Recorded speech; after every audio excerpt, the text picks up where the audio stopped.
More than 4.5 million refugees have left Ukraine since Russia's invasion of the country, while an estimated 6.5 million people have been displaced within the country. But reporters have documented dehumanising treatment against international students from Africa, South Asia and the Middle East on the borders of Ukraine. Gwen Madiba, founder of Equal Chance, has been helping black families to flee Ukraine, and she joins me now. Gwen, everyone. Thank you so much. Now, can you tell us a little bit? One of the reasons I wanted to talk to you about this is I feel it has been underreported generally in the media. I think people don't know what is happening. And you've been out there in Ukraine. Can you just give us some background to what's going on here? Well, it's been very difficult for the students and for families as well, black people in general. On February 27th, I received a call from an international student from Swaziland named Vukile Dlamini, and she was trying to cross the Suret border between Ukraine and Romania. It was very difficult for her. She and other black people were asked to wait 8 hours in front of the line, and they were also asked to go to the back of the line because the front of the line was reserved for white Ukrainians. One of the students, Mukunze, refused to go to the back of the line.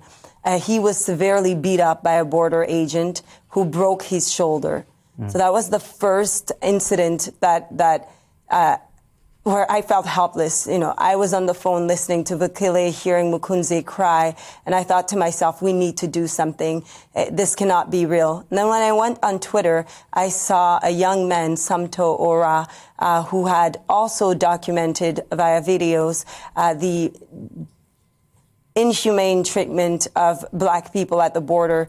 And so I decided to rally a coalition of black organizations from around the world to support members of our community because they were really left behind. Yes, because I think a lot of people are seeing what's happening in Ukraine and they think, you know, obviously there's a major refugee crisis, but they don't focus on this detail. That there is racism at the border. There are people who they don't want to help. Absolutely. There's racism at the border. In fact, one of our students, once she crossed the border, was trying to report that. She was even contacted by people in Ukraine saying that if she continues to denounce racism, that she will have her study permit revoked. Right. And that has been extremely difficult. We have mothers, this mother that had just given birth, and she was asked to walk miles to the border, and her C-section ripped, and she's currently at a hospital in France.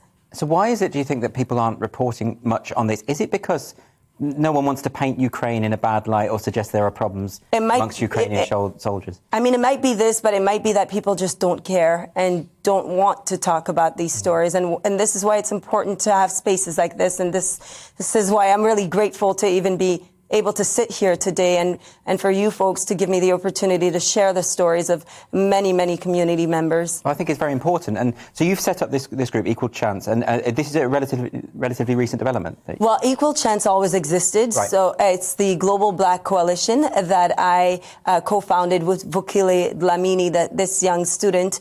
It's a coalition of organizations from across the world, black organizations, but also allies, because it is important to work together as a community, as a society under one roof, as just one people, and combat racism and support those who need it most. And the people of Ukraine need it, but also the permanent residents of Ukraine who are not Ukrainian, they need the support as well, and they need to be treated equally. Yes, because I mean we hear a lot of discussions about racism in the UK and America, but then when you come to these even war-torn zones, there are issues there that need to be addressed, and it's very difficult, of course, because of the conditions out there. Absolutely. It is difficult. It's difficult to get the stories out as well. It's difficult to have the media attention that it needs to have. And this is why it's beyond the media attention, it's difficult for our community members to have access to essential resources and services that they need. And this is why we needed to come together as a coalition to best support them.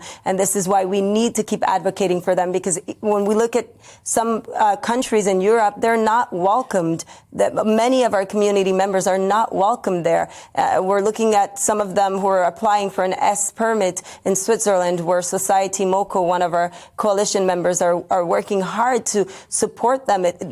Folks make it so difficult for them to obtain papers, yet at every train station, every airport that I get to, I see, all these beautiful, welcoming messages for people of Ukraine. But every time my heart breaks because I know that it's not for everybody. Yes. And you've been out there yourself and you've seen it. But how does it feel to be there? Because surely there's a limit to what you can actually do. You see this stuff happening, but what can you actually practically do? Well, what we can do is continue to support them by sending them taxis and buses to escape Ukraine. I'm very proud of the work that we've been doing at the Global Black Coalition. We've been able to save 41 students from Kherson, and we only have one African student left in Kherson who will be evacuated within the next 24 hours.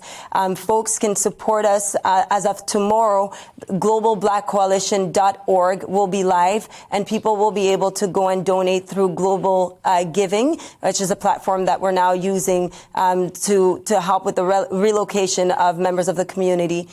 They can also send an email to president@equalchance.ca if they'd like to learn more on how they can help. But the website, globalblackcoalition.org, will be live as of this evening or tomorrow morning, and folks will be able to go online and donate.